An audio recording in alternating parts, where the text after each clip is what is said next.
Il y a des dieux que l'on prie en levant les yeux au ciel, et puis il y a Hadès, celui à qui on ne construisit quasiment jamais de temple. Celui que l'on préfère ne pas appeler par son nom, dans le doute où on attirerait son attention. À la place, les Grecs préfèrent lui donner des surnoms, comme si les mots, eux aussi, pouvaient franchir les frontières du monde. On l'appelait aussi souvent Pluton, ce qui signifie le riche. Mais le riche de quoi, vous allez me dire? Eh bien, de tout ce qu'on pourrait extraire de la terre, c'est-à-dire les minéraux précieux ou encore les récoltes. Car Hadès n'est pas seulement le dieu des morts, il est aussi le dieu de la fertilité des sols. Et c'est plutôt logique, car en vérité les Grecs pensaient que tout ce qui naissait devait retourner à la terre un jour ou l'autre.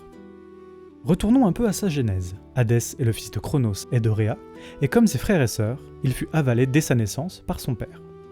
Quand Zeus le dernier-né force Cronos à recracher ses enfants, Hadès renaît et reçoit la gouvernance du monde d'en bas. Il ne le choisit pas, en vérité il accepte simplement et fera de ce devoir son bien le plus précieux. Petite parenthèse car c'est assez rare à souligner, mais Hadès n'avait aucune animosité envers Zeus, qui lui se mettait quasiment et grossièrement un peu tout le monde à dos. Les Grecs imaginaient peu d'interactions entre les deux divinités.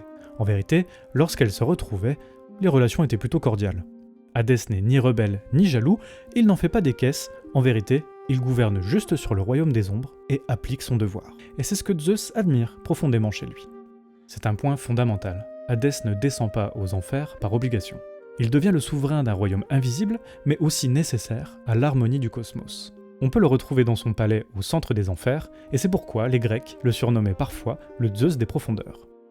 Comme si ce n'était pas assez clair, les Grecs le représentaient également avec une clé, symbole de son pouvoir absolu sur les portes du monde des morts. Contrairement à ce que l'on pourrait penser, Hadès n'est pas un tyran. Il a beau être le geôlier d'une prison d'en bas, son travail n'est pas d'enfermer les personnes décédées. En vérité, il garde leurs ombres. En Grèce antique, on leur donne même un nom. On les appelle les eidolas.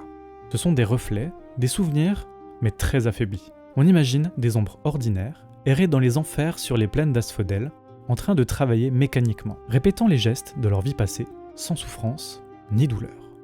Ce n'est pas un lieu de torture universelle, mais plutôt un lieu d'oubli. Même l'ombre d'Achille, lorsqu'Ulysse la rencontre dans un passage de l'Odyssée, dira qu'il préfère être un esclave vivant qu'un roi parmi les morts. En fait, il existerait bien une croyance selon laquelle on pourrait accéder à une partie beaucoup plus accueillante des enfers. On la nomme d'une manière que nous Français connaissons très bien, on parle ici des Champs-Élysées. Là-bas, il fait bon. Il y a de la lumière, il y a des prairies et même de la musique. Mais c'est un privilège, presque une récompense, et en fait, pour y avoir accès, il faudrait avoir mené une vie entière de sacrifices personnels. Même des hôtes prestigieux comme Achille ou Agamemnon, le roi de Mycène, n'y ont pas eu accès. Alors comment faire ?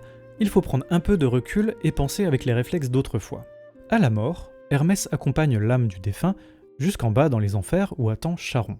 Charon est souvent représenté comme le rameur des morts, naviguant sur son bateau sur le Styx, cette fameuse rivière qui serpente les enfers. Le passeur des morts réclamait toujours son paiement d'une obole. C'est une pièce que l'on plaçait dans la bouche du défunt lors de ses funérailles. Ce rite funéraire n'était pas simplement symbolique, il était aussi indispensable, car si vous ne le faisiez pas, eh bien la personne pouvait errer 100 ans sur la rive. Une fois le fleuve franchi, vous pouvez rencontrer Cerbère, le chien à 3 têtes qui vous empêchera de passer du côté des Champs-Élyséens. C'était théoriquement possible de passer, mais extrêmement rarissime. Cela ne dépendait ni de chance, ni de gloire, ni de richesse, mais plutôt d'une vie vécue avec l'ordre du monde. Pour cela, il fallait avoir honoré les dieux par des rites, respecter les morts, et aussi l'hybris, ou plus communément, la démesure. Il fallait aussi parfois avoir besoin d'une faveur divine exceptionnelle. Enfin, si vous avez réussi à respecter tout ceci, eh bien félicitations, vous pouvez avoir votre place pour les Champs-Élysées, mais ce n'était pas gagné. Dans la mythologie grecque, plusieurs héros et héroïnes vont aux enfers puis en reviennent. La plus connue étant l'enlèvement de Perséphone par Hadès. Hadès voit un jour Perséphone, une jeune femme, cueillir des fleurs, et il s'avère que c'est la fille de Déméter. Elle est décrite comme jeune et lumineuse, mais surtout, elle incarne le renouveau de la nature, là où Déméter est la déesse de la fertilité des champs. Hadès contemple dans un premier temps en contrebas l'innocence de Perséphone. Puis il surgit avec son char tiré par des chevaux aux flammes bleues et la kidnappe pour l'emporter dans son royaume. Déméter, en l'apprenant, devient furie, puis entre dans une tristesse incommensurable. En tant que déesse des moissons, elle arrête subitement son rôle à cause de la disparition soudaine de sa fille. Elle laisse la terre se flétrir, plus rien ne pousse, et les récoltes meurent. Le monde plonge alors dans une famine terrible. Les hommes et les femmes prient nuit et jour pour que Zeus intervienne. Et il interviendra in extremis. Pour éviter cette famine, Zeus impose un accord. Perséphone pourra revenir parmi les vivants. Déméter se réjouit de cette décision et réanime la fertilité des champs. Mais avant de partir, Hadès donne une grenade à Perséphone qui en mangera quelques grains avant de retrouver la lumière. Rien d'illégal à première vue, sauf que chez les Grecs, il existe une loi sacrée. Quiconque consomme de la nourriture aux enfers ne peut plus appartenir entièrement au monde des vivants. En mangeant ces quelques grains de grenade, considérés comme un fruit lié aux enfers, Perséphone s'attache donc au royaume des morts. Elle devra y retourner une partie de l'année. Ainsi, elle passera la moitié de l'année auprès d'Hadès, son mari, et l'autre partie de l'année auprès de Déméter, sa mère. Quand elle descend aux enfers, on dit que le temps se fige, on parle alors de l'hiver, et lorsqu'elle remonte, le temps refleurit, c'est le printemps. Si l'histoire d'Hadès et de Perséphone nous parle d'un cycle et d'équilibre, en vérité, elle ne s'adresse qu'à une toute petite partie du monde souterrain.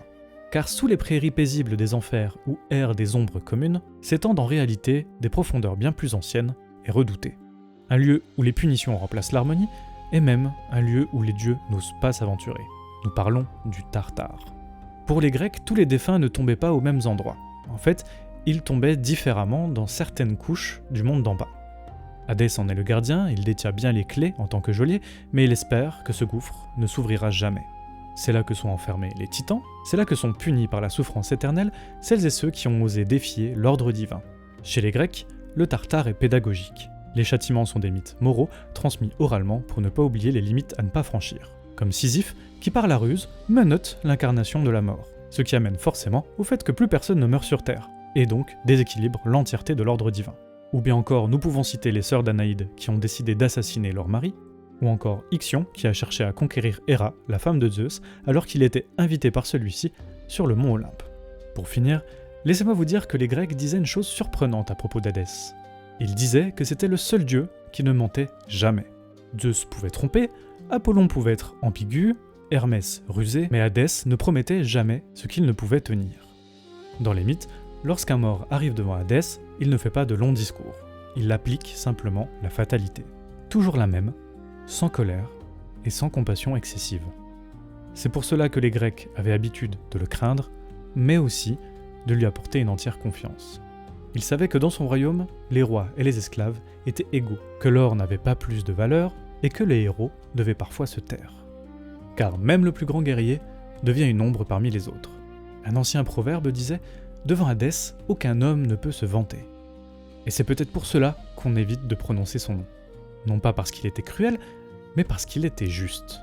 Alors, lorsque les Grecs enterraient leurs morts avec une obole sous la langue, qu'ils détournaient le regard pendant une prière sans le nommer, ils demandaient simplement ceci, que le Dieu silencieux les accueille.